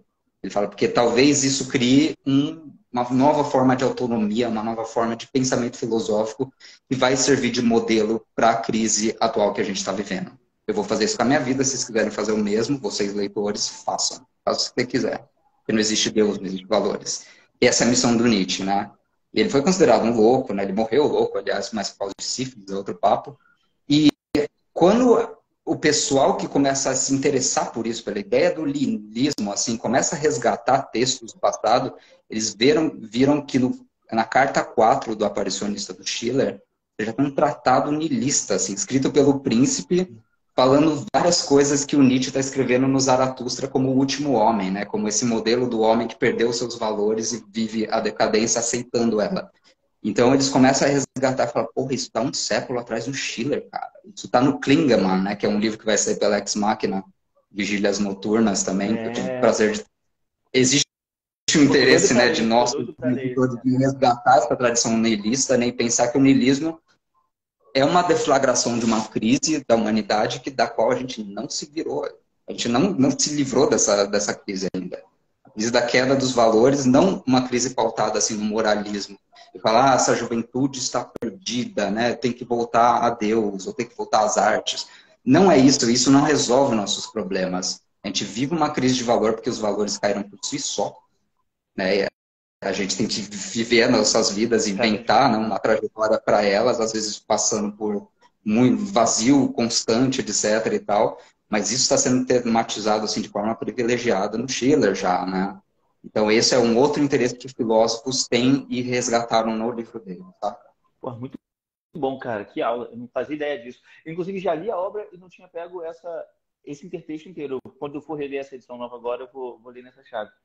E agora eu ia falar para o Cid, mas voltando ali para a estética do gótico, sublime e tal. O Schiller também pegou um braço filosófico para esse lado, não teve isso? Também. Como o Felipe falou, muito do que o Schiller publicou como filósofo foi dentro do terreno da estética. Então, ensaios sobre o sublime, sobre o belo, né? E ele tem um texto que eu acho que, assim, de tudo que ele publicou, né? A gente tem algumas publicações no Brasil, por exemplo, então, Educação Estética do Homem, Poesia Ingênua e Sentimental, né? Tem um livro que é do Sublime ao Trágico, enfim, lá, mais coisas dele. E aí o que Esse livro é lindão. Lindão, pequenininho, da Tahar, foda. Ele é um grande nome dos estudos estéticos ali pós-kantianos, né? Então, quando você tem nesse rol inteiro dele, né, a gente poderia pegar diversas visões dele em épocas diferentes, mas eu acho que por uma questão, né, para manter a coerência, eu pegaria um ensaio dele publicado na Thalia, que é a mesma revista na qual ele publicou o Aparicionista, e ele faz um ensaio pouco tempo depois de encerrar a publicação seriada do Aparicionista. Ou seja, em 1793, sendo que o Aparicionista ele deixou de publicar no é o ensaio do sublime. E o do sublime é uma reflexão dele sobre o conceito de sublime do Kant, né? Então, o que ele está fazendo? Ele está dialogando com o Kant e tentando dar um passo além. É um texto curto, mas é um texto muito impactante, né? Muito significativo da contribuição estética dele como filósofo, né? E eu ouso aqui, é uma coisa que eu nunca vi ninguém defender, mas fica aí uma dica, se tiver alguém ouvindo esse vídeo aqui da área de estética, fazer um artigo ou aí um projeto aí de pós para investigar a aplicação, né, desses conceitos na prosa de ficção do Schiller, porque ninguém me convence do contrário. Eu acho que o aparicionista na prática, né, os experimentos que ele fazia de uma ampliação do sublime kantiano, antes de ele colocar no papel e sistematizar, né, essa conceituação dele, né? Porque se a gente for pensar, nós temos ali no Burke, nós temos no Kant uma sistematização muito recente ali do que é o sublime do século XVIII ali, né? O Burke e o Kant tinham a mesma visão? É que eu só conheço o do Burke. Era parecido? Olha, é bem parecido, assim, tipo, em termos de grandes temas. Se pegar grandes temas, eles vão pegar, por exemplo, a questão da natureza para aprofundar o sublime. Mas, assim, como cada um trabalha, né, o Burke ele vai simplificar as coisas, pegando, por exemplo, noções muito triviais assim, de positivo e negativo, e vai começar a associar o belo positivo, belo negativo, Entendi. prazer positivo, prazer negativo, terror, tal, e ele vai associar essas coisas e vai começar a criar subconceitos como a obscuridade, o deleite. Então, assim, você tem uma ameaça, e depois dessa ameaça cessa de existir, você tem, então, o deleite. Então, assim, o que é o jardim do deleite? É uma metáfora da falta de ameaças. Ou seja, você está em perigo, você deixa de estar em perigo, a sensação é a de deleite. Ele está pensando, então, numa espécie de prazer positivo ou é prazer negativo? E tudo isso ele está associando ao belo e ao sublime. Então, o Burke ele vai tratar de coisas muito semelhantes ao que o Kant vai tratar, né? É o mesmo ponto de partida, né? Mas ele vai, de uma forma muito simples, guiando o leitor assim, por categorizações novas, que são muito importantes para o gótico, né? Por exemplo, ele vai falar a obscuridade, qual que é a importância da obscuridade, da grandiosidade, da repetição, do infinito, né? Como causas do sublime. Então, vai pensar em sentidos, o doce está ligado ao belo, né? O que estaria então ligado ao sublime? Ele vai fazer esse tipo de reflexão. É uma filosofia muito mais acessível para o leigo, muito mais didática. Mais didática e assim, é muito mais calcada num pensamento quase que ensaístico da filosofia. O Kant não. O Kant ele vai fazer um tratado, a partir do momento que ele parte do mesmo ponto do Burke, dali para frente, o que ele vai fazer é uma abordagem muito mais técnica, muito mais conceitual, muito mais rigorosa em termos classificatórios, né? E ele vai, de alguma forma, categorizar as coisas não por uma associação, né, de conceitos que vão derivar novas conceituações. Ele vai fazer algo estruturalmente mais complexo, ele vai separar, por exemplo, o sublime ali, sublime dinâmico, tem o sublime matemático. Então ele começa a tratar o sublime não como um tema sobre o qual você discorre livremente, fazendo associações com a arquitetura, com a natureza, etc. Ele vai tratar o sublime como algo que pode ser sistematizado com todo o rigor, né, possível ali. Então ele vai, por exemplo, vai se debruçar muito sobre a questão da natureza, desse sublime exterior, né? Então, ele vai pensar essa questão, por exemplo, do sublime matemático. Ele vai pensar na incapacidade humana de apreender determinados conceitos. Você pensa, a gente tem dificuldade de pensar bilhão, por exemplo. Tem. Né? A gente consegue unidade, dezena, centena, milhar. Tal. Um Aí milhão já é foda, né? milhão já começa a ficar difícil. Quando você fala bilhão, né, já fica. Tem até exercícios. Gente fala, olha, gente, vamos pensar o que é um bilhão em segundos, o que é um bilhão graficamente, você criar comparações, assim, sei lá, o que é um bilhão de bolinhas de gude, um bilhão de notas, qual que é o tamanho disso, que é uma coisa muito absurda mesmo. E é esse ponto em que a gente chega, que a nossa abstração não consegue mais representar a ideia, para ele é o sublime matemático. Por exemplo, grosso modo, tá? E você então, o sublime dinâmico, no Kant, seria algo que é mais do universo ali, da sensação, da relação do sujeito com a natureza. Né? Então, você tem, por exemplo, as tempestades, você tem as tormentas, os abismos, sendo dados como exemplos dessa natureza que apequena o ser humano e, estando em segurança, esse ser humano é capaz, se ele não está pensando na sua sobrevivência, né, se isso não se sobrepõe a outros sentimentos, ele consegue ter uma experiência estética, né, de perceber qual que é o seu papel diante daquela grandiosidade. Tá? Isso, assim, grosso modo, a coisa mais banal possível, ter um ponto de partida só para entender as diferenciações que o Kant faz. O trabalho dele é extremamente complexo, dá para fazer horas aqui de live só Outra sobre live ele. de Kant. O Burke, ele é muito mais palatável, né? E muito mais fácil de você discutir e divulgar, né? Só que o que acontece? O Schiller, ele vai pegar o Kant e vai repensar alguns conceitos, né? Então, ele vai falar, o sublime matemático, ele vai tratar como sublime teórico, né? O sublime dinâmico, ele vai tratar como um sublime prático, né?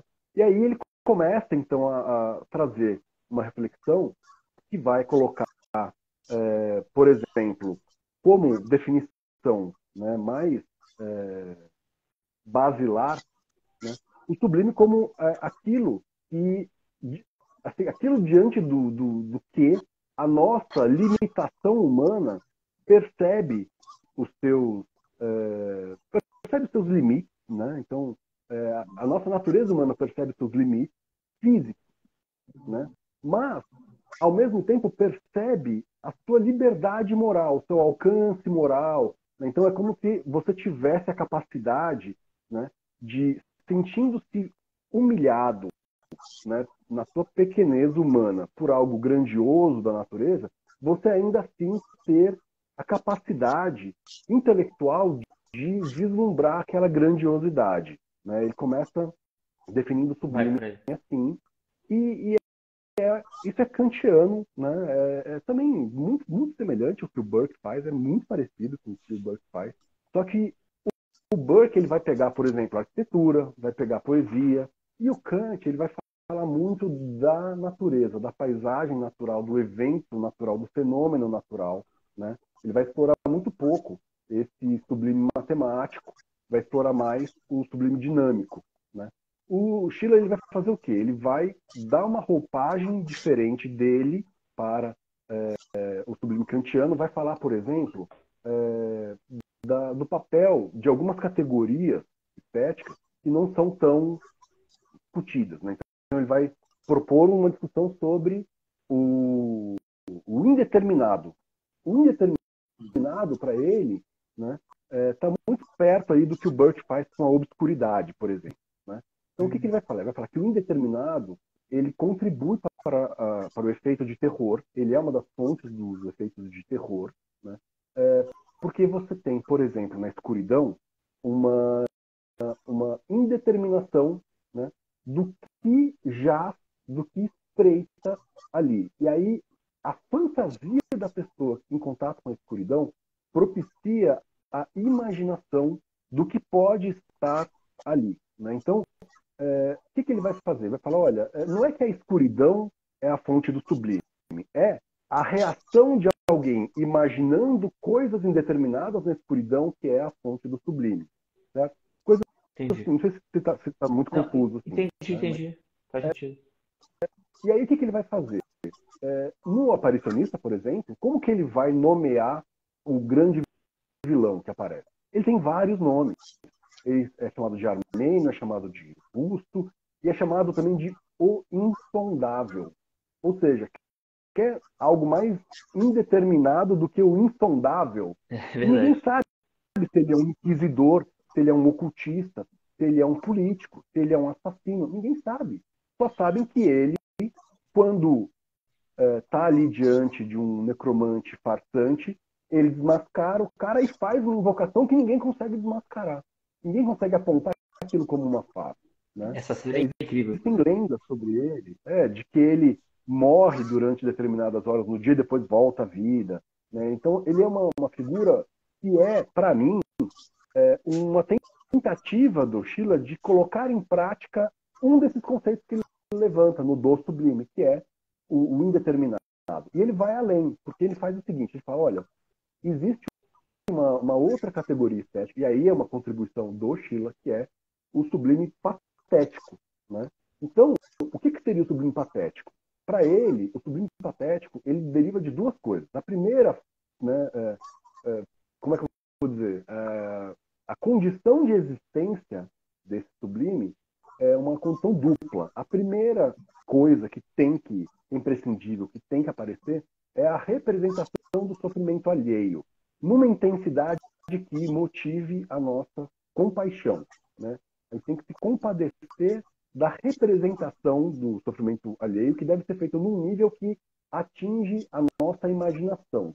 Mas, ao mesmo tempo, a gente precisa ver a resistência moral a esse sofrimento. Ou seja, não basta apenas a gente ter contato com, por exemplo, uma obra de arte que mostre o sofrimento de alguém. É preciso que a gente veja como, moralmente, o sofredor, né, ou a sofredora reage bravamente contra esse sofrimento. Pois é. É o Justine todinho. Tem tudo a ver. E aí, o que acontece? Você vai vendo como que a reação causa o sublime em quem não está envolvido com esse sofrimento. Ou seja, você não está sofrendo. Se você está sofrendo, você não pensa mais nada. Você não tem outro efeito. Você não está ali afeito à estética. Você está sofrendo. Então, assim, você, sem estar sofrendo, entrando em contato com uma produção artística que representa o sofrimento alheio e que mostra bravamente uma resistência moral a esse sofrimento, você está dentro desse do sublime estético, do sublime patético.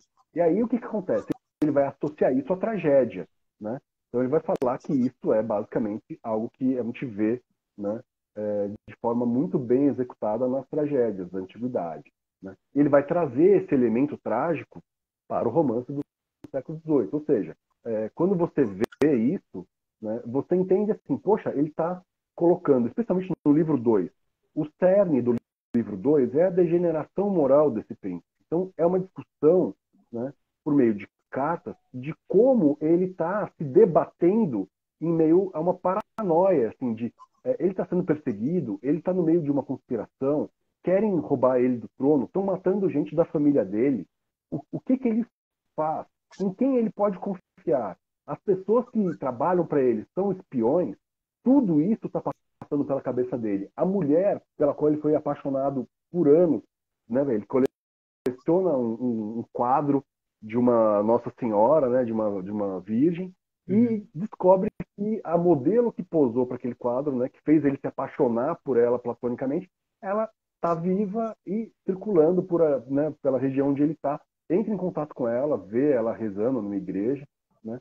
Ela se interessa por ele começa a persegui-la. Tal. Então, assim, de repente ele fala, tá, mas ela conhece o insondável, ela conhece o Armênio. Será que é um estratagema de anos para me corromper? Então, assim, esse nível de paranoia é a contribuição que ele faz E tudo isso que eu falei se encaixa perfeitamente com esse conceito do sublime patético dele, né? Então, assim, o que eu acho que ele faz, né? Pega o Walpole. O Walpole, ele vai colocar uma caverna cheia de esqueletos e, né, tem batalhas lá. Essa caverna o Walpole falava muito do sublime do Salvatore Rosa, do barroco italiano, da Uhum. pintura. Você tem claustros com escadas e, né, um labirinto intrincado de alçapões entre o castelo e essa caverna. E esse é o sublime do Piranesi. Ele fala disso também, fala para as pessoas conhecerem o Piranesi, né, descreve, né, como que são. E os cárceres, né, as prisões imaginárias do Piranesi, são isso que ele faz nessa descrição da descida da Isabela pelos claustros do castelo. E em cima é um castelo gótico, né, algo que o século XVIII estava redescobrindo como um valor estético apropriado até para o seu próprio tempo, ou seja, não importa que seja algo medieval, a nobreza olhava para esse estilo como algo que representava melhor a sua classe do que qualquer outra coisa. E aí, o Schiller vem e traz algo que é uma maneira de enxergar o sublime dentro da cognição da pessoa. Então, assim, ele traz o sublime para dentro da experiência subjetiva. E é isso que ele faz com o Príncipe. Então, eu acredito, na maneira como eu vejo, assim, né, quem estuda o sublime vai, com certeza, encontrar muitas outras relações muito mais impactantes ainda se debruçar sobre esse livro, né? Mas é basicamente o Schiller falando, olha, assim como o Castelo de Otranto é uma espécie de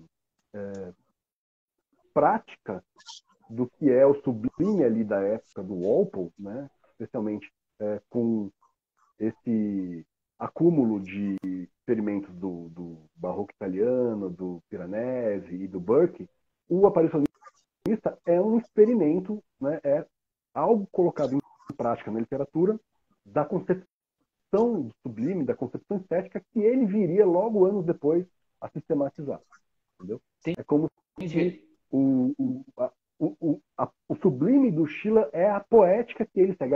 Ele é a sua própria poética. Ele, como filósofo, ele concebe a sua própria, o seu próprio tratado, né, Estética. de termos e de conceitos e de direções estéticas.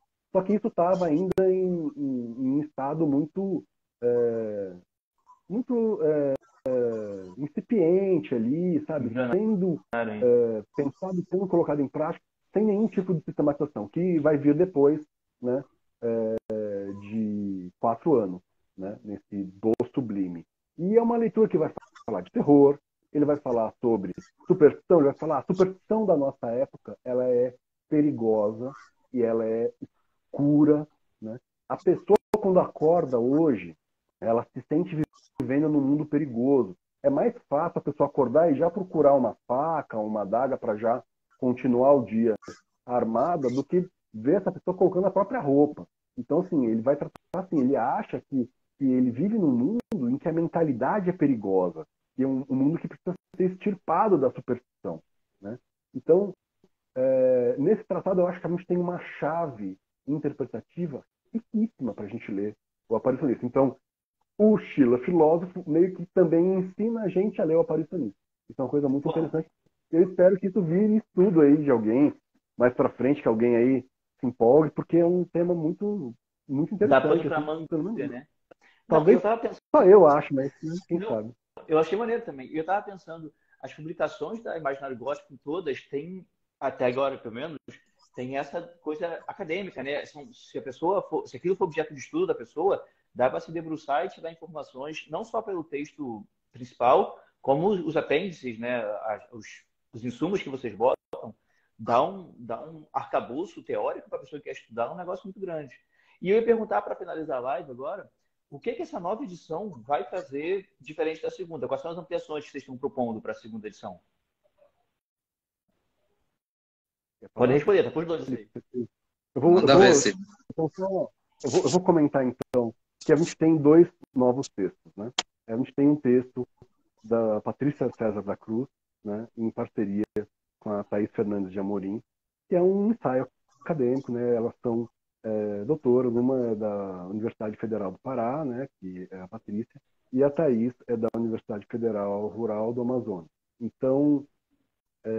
espero ter falado o nome das universidades direitinho, né?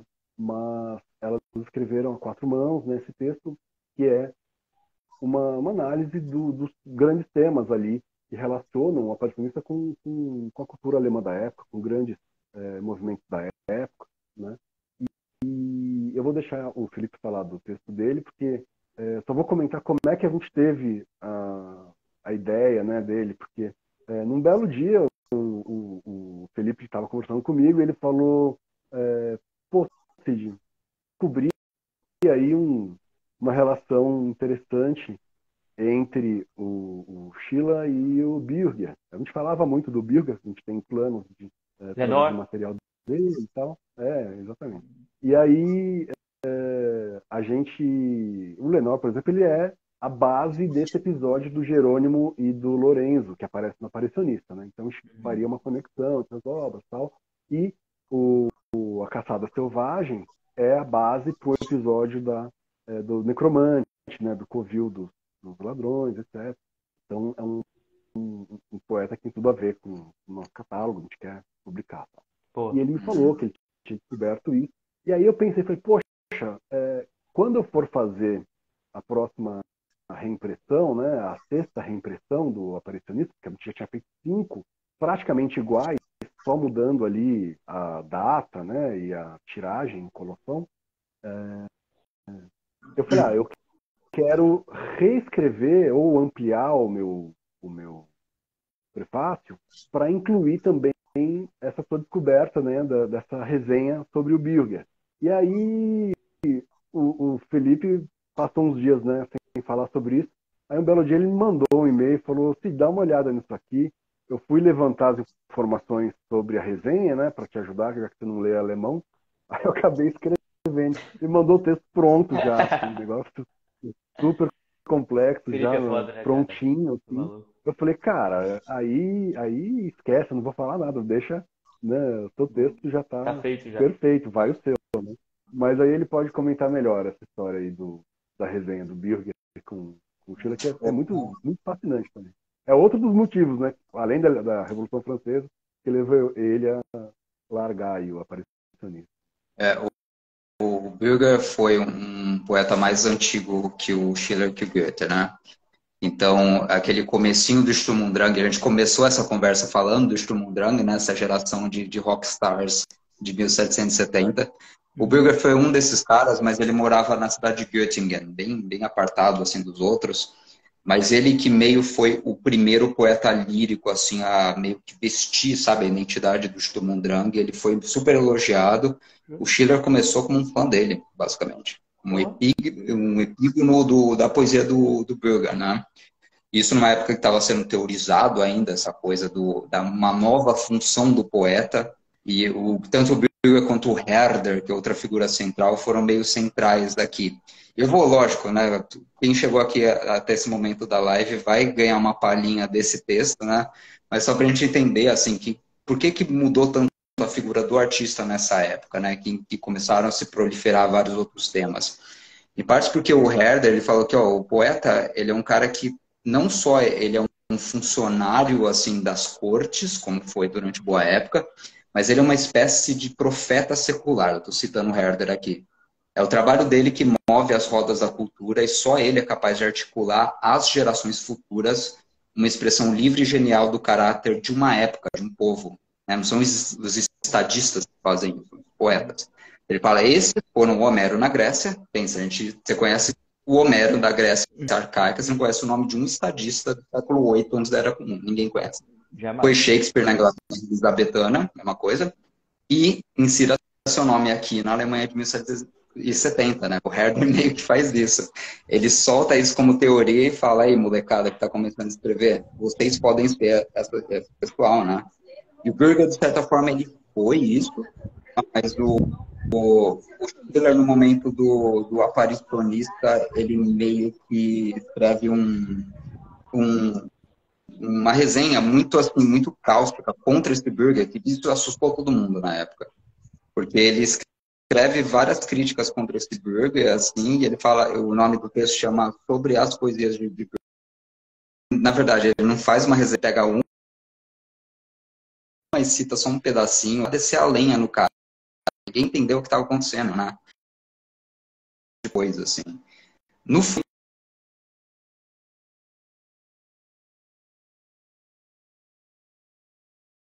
né, no aparicionista, assim. Você estava aí? Eu acho que você sumiu. Ah, de boa, de boa. Ah, de boa, de boa. Então, e o Schiller faz isso, assim, daí a gente escreveu uma análise disso, né, explicando a situação dessa resenha, e como o próprio Burger, já velho, assim, tipo, bem ruim em termos de situação financeira, de saúde, reage contra isso, né? Foi uma puta de uma injustiça contra o Burger, assim, Pô, e enquanto o Schiller meio que pegou ele de boi de piranha para defender uma nova ideia de poesia e fazer uma crítica indireta aos românticos, né?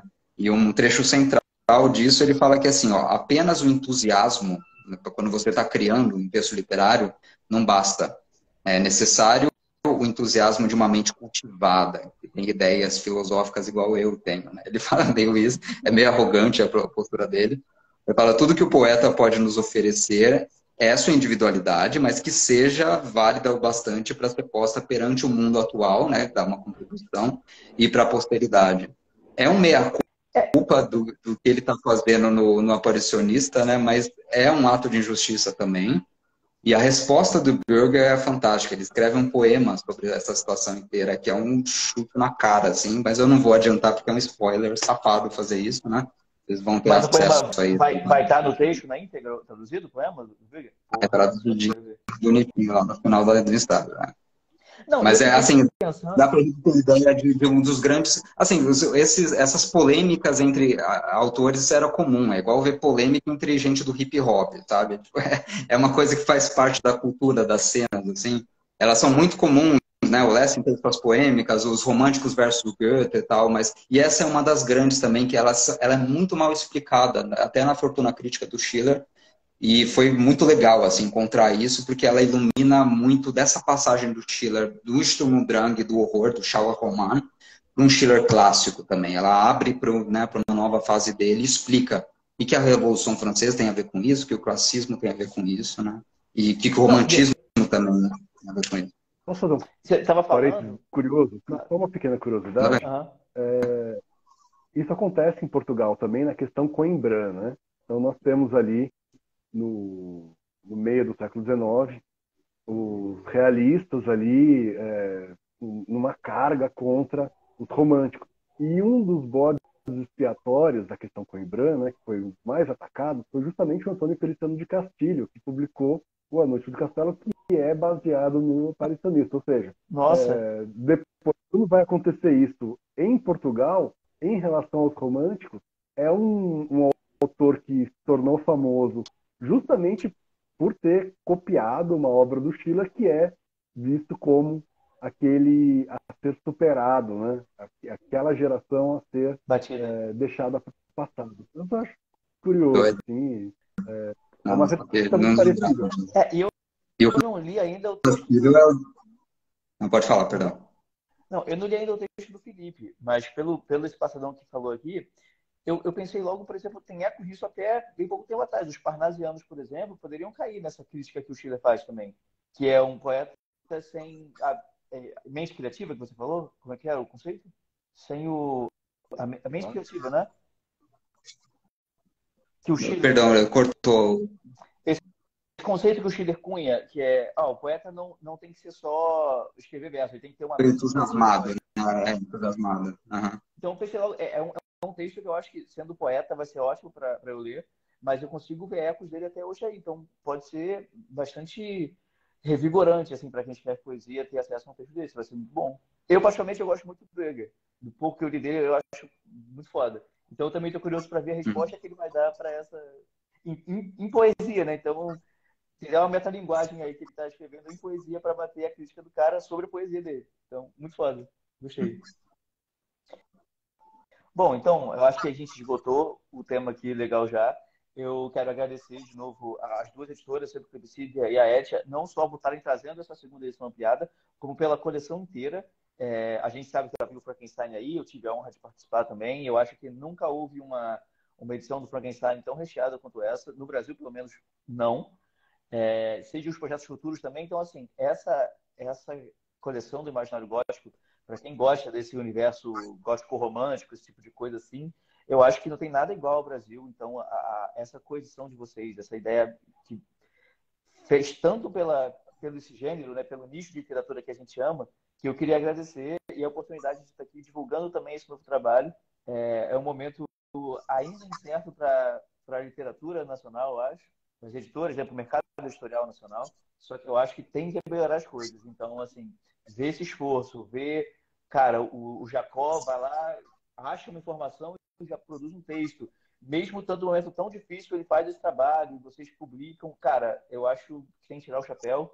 Então, muito obrigado. Quem quiser apoiar a campanha, como eu falei, está aqui, catarse.me/Sheila. Eu acho que, se você não conhece a Imaginário Gótico, é ótimo começar pelo primeiro número. Então, assim, primeiro número da coleção faz super sentido. Se você já conhece, não tem esse, tenha, porque, como a gente falou aqui, é um texto basal. Muita gente que a gente já mais conhecida até bebeu dele, então é importante ter na estante. E torcer para a gente, nesses 35 dias, bater aí esse mais de 100%. Pergunta, tem chance de ter meta estendida ou essa campanha não teria? Então, na verdade, essa reedição, ela é parte ainda da campanha do Frankenstein, né? Vamos, assim, se a gente for ser honesto, assim, o que acontece? O livro está esgotado e a gente tem um pacote com ele no Frankenstein, né? Só que a gente pensou, poxa, a gente pode entregar o livro igual, ele sempre foi, ou a gente pode entregar ele melhor, né? Porque se você for olhar o Frankenstein, depois o Polidori, Fantasmagoriano, Necromante, todo tem muito mais corpo, muito mais conteúdo do que o Aparicionista. O Aparicionista virou o Castulinha, né, pequenininho ali, em termos de paratextos, até volume de páginas mesmo, né? Então, a gente resolveu fazer não só a reimpressão para poder entregar, né, o livro para quem apoiou ele também como parte das recompensas do Frankenstein, mas para fazer uma espécie de nova abordagem do nosso catálogo, que é o seguinte: agora que as reimpressões são muito mais caras do que antes, depois que as gráficas subiram quase 100%, né, o seu custo, é mais fácil para a gente fazer com que um livro aprimorado venha como parte de uma campanha nova, do que simplesmente reimprimir o livro com recursos próprios, né, que é algo que está cada vez mais difícil. Né? Então, assim, é uma campanha flat, né? Se tiver um apoio, 10 apoios, o livro vai acontecer, não é um livro que precisa bater meta para existir, ele não precisa bater nem 100% para existir, e ele não vai ter meta estendida porque ele é feito para sair com esses 2 textos a mais de uma revisão e acabou. Não tem mais nada, ele não pode mudar mais porque ele está dentro da coleção, então assim, não vou botar um verniz nele, não nos outros, por exemplo, sim. Um tingimento lateral nele, não nos outros. Então, assim, o livro é esse, só que ele vai vir revisado com 2 textos novos, mais páginas, umas 30 páginas a mais, talvez um pouco mais, talvez um pouco menos, né? Mas a ideia não é fazer uma campanha assim, uma coisa muito bombástica, uma coisa muito cheia de sabe, reviravoltas e novas metas. Não, é uma coisa mais relâmpago mesmo. Era para ter 20 e poucos dias, né? Mas muita gente começou a falar, pô, espera o cartão virar, não sei o quê, põe mais dias nos grupos, tal, e a gente aumentou para 35 alguns minutos antes de abrir a campanha. Mas realmente, assim, a gente não está criando um livro novo, né? Entendi. É algo que já teve 5 impressões. Boa parte de quem gostaria de ter o livro já tem, sabe? Então, assim, tem gente aqui que já leu 2 vezes, 3 vezes. Então, assim, não é uma novidade, uma coisa assim que, sabe? Ela é uma campanha diferente das outras. A gente está experimentando fazer uma campanha de uma reedição, que é uma coisa que a gente não tinha feito ainda, né? A gente fez com a Ex Machina a reedição do Lovecraft, em parceria, mas de livros da Clepsidra, né? E no caso, Clepsidra/Etia, ou Etia/Clepsidra, a gente não tinha feito ainda, né?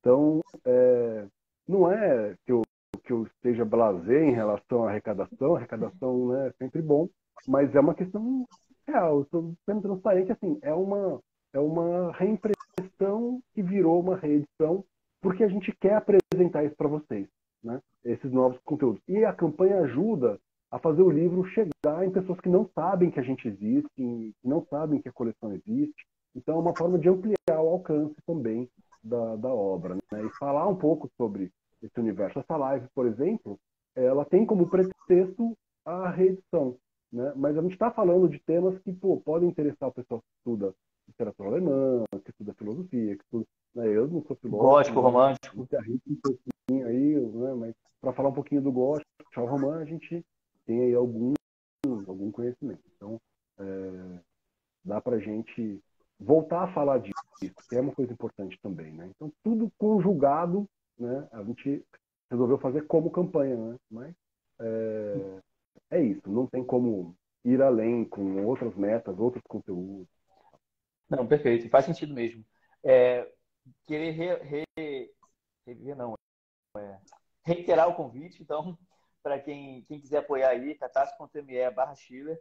Obrigado, Cid. Obrigado, Jacó. É sempre um prazer falar com vocês. Eu sempre aprendo bastante. Quero voltar a fazer essas lives com mais recorrência. Eu estava com saudade de fazer, então vou convidar vocês para outros temas muito em breve. Então, estou aqui Dia dos Cruzados. Quero que isso aí bata até mais que a meta, mesmo não precisando, para ter rendimento e a gente continuar. Vou continuar a divulgação aqui. Se você chegou depois no meio da live, eu vou deixar salva no IGTV. Você pode ver desde o início. E não deixe de apoiar, não, que esse livro aí merece, você não vai se arrepender. Então, gente, valeu, muito obrigado aí, viu?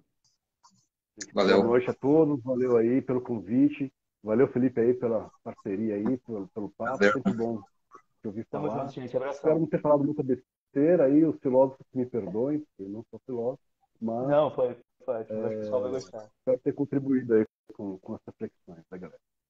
Gente, valeu, abração. Valeu. Abraço.